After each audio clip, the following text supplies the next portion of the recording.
কেন করা সেটার কথা বলি। কারণ এই গাজার ফিলিস্তিনের উপর যে আক্রমণ, এটা তো নতুন না, বহু বছর ধরে হচ্ছে। যদিও 7ই অক্টোবর 2023 নিয়ে এত কথা বলা হয়, এই আগ্রাসন, ইসরায়েলি আগ্রাসন তার অনেক আগের থেকে চলছে, কাজে সেটাকে ভুলে গেলে চলবে না। কিন্তু যেই জিনিসটা আমরা তারপরে দেখেছি যে পাশ্চাত্য দেশগুলি, তার সাথে কিছু কিছু আরব দেশগুলি যুক্ত হয়ে যেভাবে ইসরায়েলকে সমর্থন করেছেন, মদত দিয়েছেন, সহযোগিতা করেছেন, সেটাতে খুব পরিষ্কার যে এটার রাজনৈতিক বিষয়টা শুধু গাজাকে নিয়ে না, এক ধরনের পৃথিবীকে একভাবে ঢালাওভাবে সাজানোর একটা চেষ্টা। সেটার ক্ষেত্রে আমরা অনেকে প্রতিবাদ করেছে, বিভিন্ন ধরনের প্রতিবাদ হয়েছে, এবং এটা সত্য যে এখন এই দেশগুলিতেও জনগণ কিন্তু সরকারের সাথে একই মত রাখে না, নেতা নেত্রীদের সাথে একই মত রাখে না, তারা ভিন্ন মত পোষণ করে বলেছে। কিন্তু তারা যেটা বলেছে তাতে খুব বেশি কিছু হয়নি, তারপরেও আগ্রাসন চলছে। এখন আমরা বলছি সিজ ফায়ার, এই মুহূর্তেও কিন্তু সেখানে মানুষ মারা যাচ্ছে। আগ্রাসনের কারণে যেমন মারা যাচ্ছে, দুর্ভিক্ষের কারণেও মারা যাচ্ছে, খাবার না পেয়ে মারা যাচ্ছে, পানি না পেয়ে মারা যাচ্ছে, সেই জিনিসটা চলছে। এবং তখন আমাদের অনেকের মনে হয়েছিল যে শুধু কথা বলে চলবে না, আমাদের কিছু একটা করে দেখাতে হবে। এবং এই যেই অবরোধটা করা হয়েছে, যে অবৈধ অবরোধটা করা হয়েছে, সেটাকে আমাদের আক্ষরিকভাবে, ফিজিক্যালি, দৈহিকভাবে এটাকে আমাদের ভাঙার চেষ্টা করতে হবে, সেটা না হলে হবে না। এই মিষ্টি কথা দিয়ে কিচ্ছু হবে না, কিচ্ছু আসে যায় না। সেটা করতে গিয়ে ফ্লোটিলা কিন্তু এর আগেও হয়েছে, 2008 হয়েছে, তখনই প্রথম যারা গাজা পর্যন্ত পৌঁছতে পেরেছিল। তারপরে কিন্তু কোনো ফ্লোটিলা গাজা পর্যন্ত পৌঁছাতে পারেনি। কিন্তু এই চেষ্টাগুলি চলছে। সবচেয়ে বড় চেষ্টাগুলির মধ্যে যেটা ছিল সুমুদ ফ্লোটিলার কিছুদিন আগে যেটা শুরু হয়, সেটা তারা যাত্রা শুরু করে 3রা অগস্টে, না 3রা অগস্ট না 30শে অগস্টে, সরি 30শে অগস্টে শুরু করে তারা তাদের অপহরণ করা হয় 2রা অক্টোবর। আমরা যাত্রা শুরু করি 30শে সেপ্টেম্বর এবং আমাদের অপহরণ করে 8ই অক্টোবর। আমাদের কিছু আগে, একদিন আগে আরও 8টা ছোট নৌকা এবং পরে আরও 2টো মাঝারি নৌকা রওনা দেয় আমাদের একদিন আগে। আমরা আরও দ্রুত যাই বলে আমরা তাদের সাথে এক জায়গায় পৌঁছে এক সময় অতিক্রম করি, কিন্তু সেটা কথা পরে বলবো। যেটা বলা দরকার সেটা হচ্ছে আমরা যেটাতে গিয়েছিলাম কনসিয়াস ফ্লোটিলা, এইটা সকল আজ পর্যন্ত যত ফ্লোটিলা হয়েছে তার মধ্যে সবচেয়ে বড়, সবচেয়ে বৃহৎ। আমি তুলনা করার জন্য যদি বলি, আমরা এর আগে সুমুদ ফ্লোটিলাতে প্রায় 50টা নৌকা ছিল, সেটাতে প্রায় 500 জন আরোহী ছিলেন। কাজে গড়ে 10 যদি বলি, আমাদের শুধু একা কনসিয়াসেই 92 জন ছিলেন। কাজে অনেক বড় অন্যগুলির তুলনায়। এবং এটাতে প্রধানত ছিলেন সাংবাদিক এবং মানবাধিকার স্বাস্থ্যকর্মী।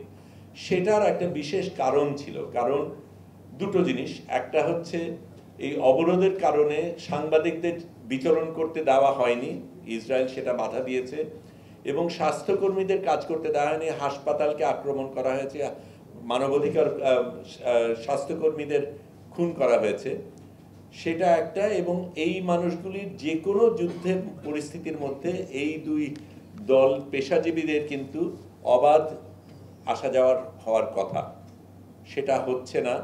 এবং যেখানে ইসরায়েল তাদের নিজেদের মরাল আর্মি হিসাবে বলে, এটা ডেমোক্রেসি হিসাবে বলে, সেখানে আন্তর্জাতিক আইন এরা কিভাবে ভাঙছে প্রত্যেকটা মুহূর্তে এবং ভেঙে পার পেয়ে যাচ্ছে, সেটাকে আমাদের প্রশ্ন করার কথা ছিল।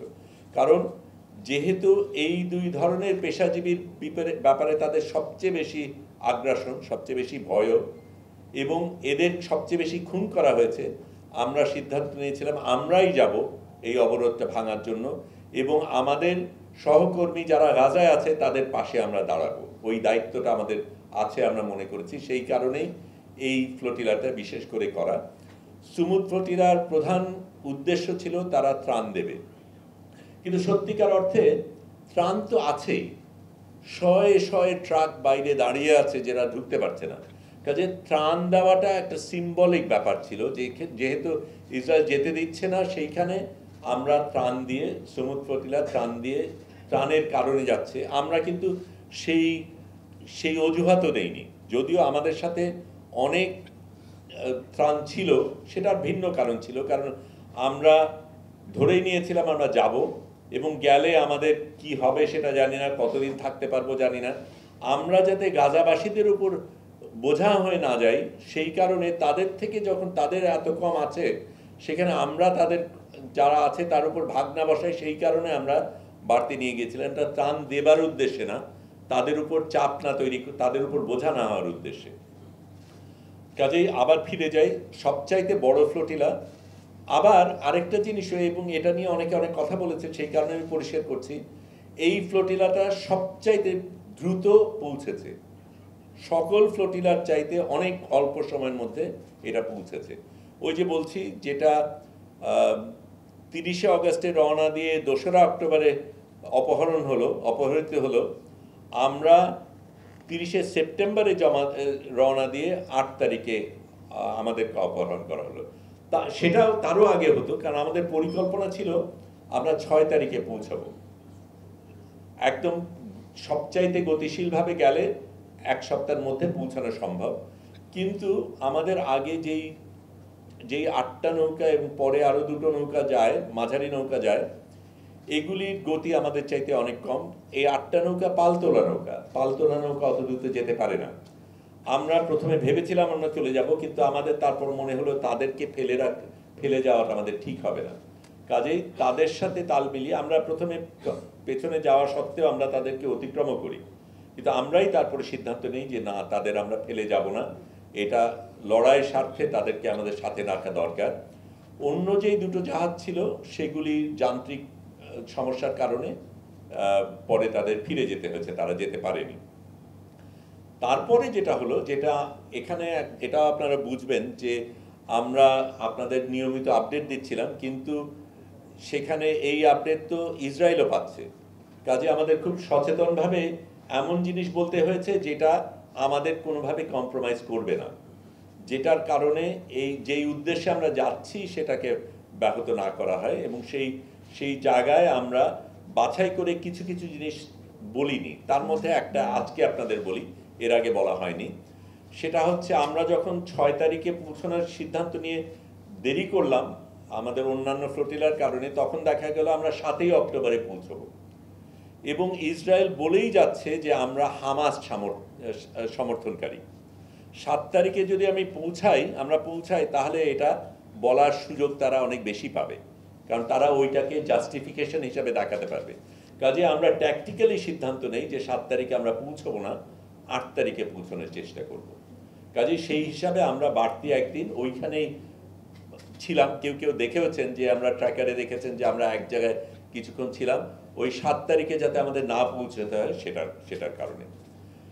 কয়েকটা জিনিস বলা দরকার, যারা গিয়েছিল তাদের কথা বলি। অসাধারণ কিছু মানুষ এই কনসিয়াস ফ্লোটিলায় ছিলেন, সত্যিকার অর্থে একেবারে লড়াকু মানুষ। হুয়াইদা আরাফ, যার সাথে আমি প্রথম যোগাযোগ করি, আমি পরে আপনাদের প্রশ্নের অন্য উত্তরগুলিও দেব, কিন্তু আমি শুধু জানানোর জন্য বলছি, তিনি কিন্তু প্রথম এই মাবি মারমারাতে ছিলেন, যেখানে তার 10 জন সহকর্মী মারা যায়, তাকে হত্যা করা হয়, খুন করা হয়। তা সত্ত্বেও উনি সব বিপদের কথা জেনে, তার সামনে 10 জনকে খুন করা হয়েছে সেই একই ফ্লোটিলাতে, তারপরেও কিন্তু তিনি গেছেন। যিনি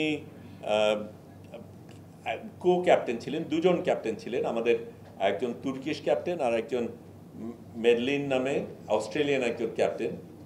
তিনি এর আগে বিভিন্ন এই ধরনের বড় বড় অভিযানে গেছেন এবং সেগুলির রিস্কগুলি উনি জানেন। তিনি আবার আমাদের আগে প্রশিক্ষণও দিয়েছেন, সেফটি ট্রেনিং, অনেকগুলি জিনিস আমাদের আগে করতে হয়েছে। নারী ক্যাপ্টেন। তারপরে নারীদের একটা বড় অংশ ছিল এখানে, শুধু সেটা না, জোহরা, তার একটা পা কাটা,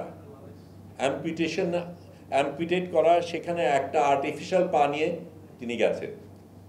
84 বছরের একজন নারী, প্রেসিডেন্ট ম্যাক্রোর খুব ঘনিষ্ঠ ব্যক্তি, তিনি গেছেন